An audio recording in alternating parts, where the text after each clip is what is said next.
Bonjour, vous vous demandez certainement comment parler autour de vous de la finance islamique. C'est vrai qu'elle a tendance à faire peur dans ce pays.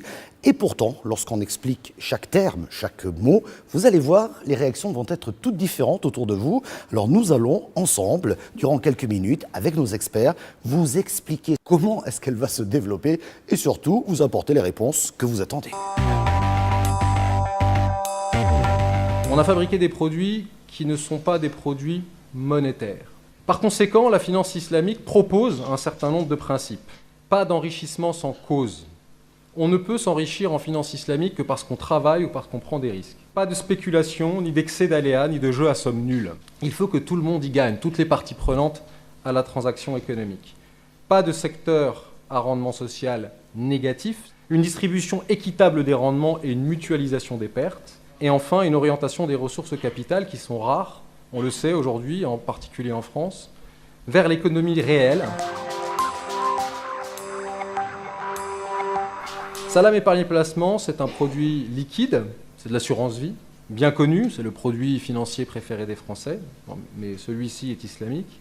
Il est plus populaire, c'est-à-dire plus facilement industrialisable, il est plus simple, il est plus classique, il est plus sophistiqué, il est plus structuré, il a pris plus de temps à voir le jour. Il est plus alternatif au sens noble du terme, c'est-à-dire qu'il sort des sentiers battus.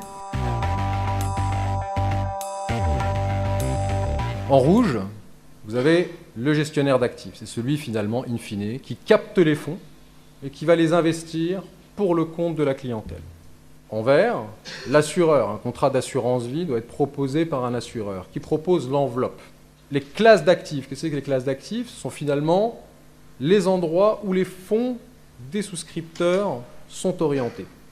Ce sont essentiellement des actions, mais qui ont subi le filtre d'un screening négatif. Alors, qu'est-ce que c'est qu'un screening négatif? Dans l'univers des actions disponibles dans le monde, nous allons choisir un certain nombre de fonds qui ont exclu des actions qui sont réputées non islamiques, c'est-à-dire des actions représentatives de sociétés qui font appel à un endettement excessif du point de vue de la finance islamique, et toutes les actions représentatives de sociétés qui sont actives dans des secteurs d'activité qu'en finance islamique, on ne peut pas accepter. La technique, finalement, n'est pas compliquée.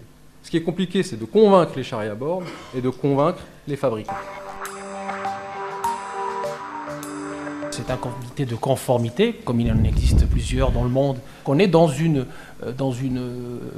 position qui est, on va dire, avec pas mal de points de convergence avec la finance éthique. Donc on est un compartiment de la finance éthique avec des initiatives privées très courageuses et que je salue ici même de Swiss Life qui a décidé justement de franchir le pas pour justement donner naissance au premier produit, donc Salam Épargne Placement.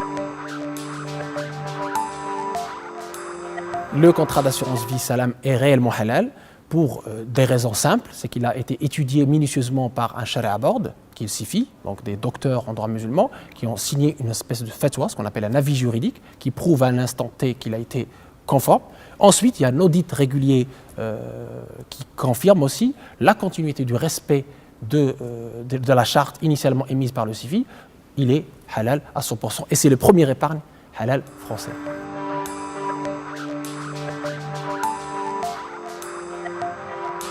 Les principales différences avec une assurance vie classique, c'est d'abord en termes de structure, on n'a pas de garantie d'essai. On n'a pas de garantie plancher et on n'a pas de rente viagère. Vous souscrivez à cette assurance, vous êtes un souscripteur, vous cotisez, vous avez de l'argent, vous investissez. Il y a un gestionnaire de fonds qui est le support, on va dire, qui est une SICAV, composé de plusieurs fonds sharia compatibles. Ici, dans le cas d'espèce, une soixantaine. Oui. Le gestionnaire de fonds, il a une commission performance qui est liée au rendement du fonds. Donc, s'il y a sous-performance, il ne touche rien. La personne, effectivement, à l'échéance, il récolte son capital plus ou moins, c'est pas plus ou moins la plus-value ou la moins-value. Mais ce qui est important à dire aussi, pour ne pas effrayer les investisseurs, c'est qu'on a fait une diversification, c'est-à-dire le gestionnaire de fonds, on lui a proposé plusieurs fonds, une soixantaine de fonds européens, ce qui fait qu'il y a une diversification des risques, donc le risque est dilué.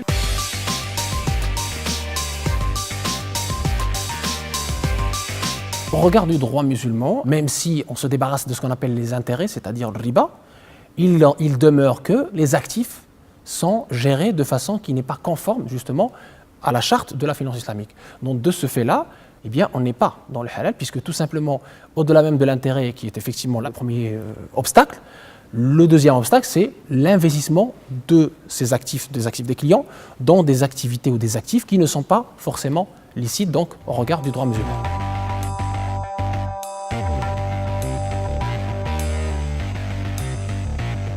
Il y a plusieurs sharia boards dans le monde et en France. La certification d'un sharia board suffit bien évidemment à rendre ce produit halal. Pour une simple raison, c'est qu'il y a une discipline de respect entre les savants, une discipline très importante, très forte dans le savoir musulman, dans la science, dans le droit musulman, qui est en fait dès que des savants compétents valident, certifient un produit, il est de ce fait halal, il n'a pas besoin d'une autre certification. Et deuxième point très important, c'est qu'effectivement s'il y a une erreur ou quoi que ce soit comme problématique, elle est à discuter entre savants, entre sachants, pour effectivement pallier à cela dans des comités qui sont réservés à cela, et ce n'est pas au grand public de crier effectivement au loup sans en avoir les compétences.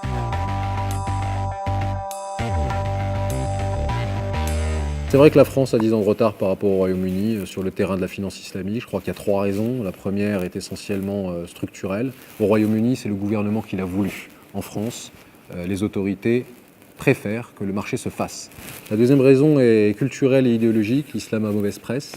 Il y a sans doute un problème de pédagogie. Il faut expliquer d'abord ce qu'est la finance islamique avant de pouvoir la faire. Et puis enfin, une troisième raison qui est essentiellement technique. Il nous fallait adapter la législation française et il a fallu attendre que Madame Lagarde, en 2007, le fasse, de telle sorte qu'on puisse faire de la finance islamique de manière compétitive par rapport à la finance conventionnelle.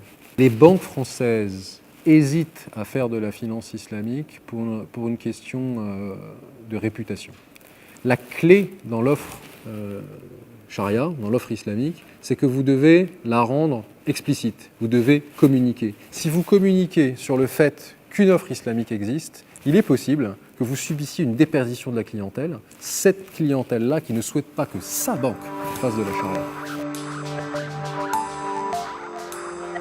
N'importe quel client, qu'il soit musulman ou non, peut souscrire aux produits d'assurance vie islamique, salam et placement. Et pour plusieurs raisons. La première raison, c'est que c'est un produit sans levier financier. Il n'y a pas de dette attachée à ce produit. Le deuxième, c'est que ce produit s'oriente exclusivement vers des actions mondiales elles-mêmes représentatives de sociétés saines, peu endettées, et qui sont actives dans des secteurs d'activité considérés comme positifs, à valeur sociale positive, c'est-à-dire qu'on exclut le tabac, l'armement et toutes les activités économiques qui ne sont pas considérées comme licites par l'islam.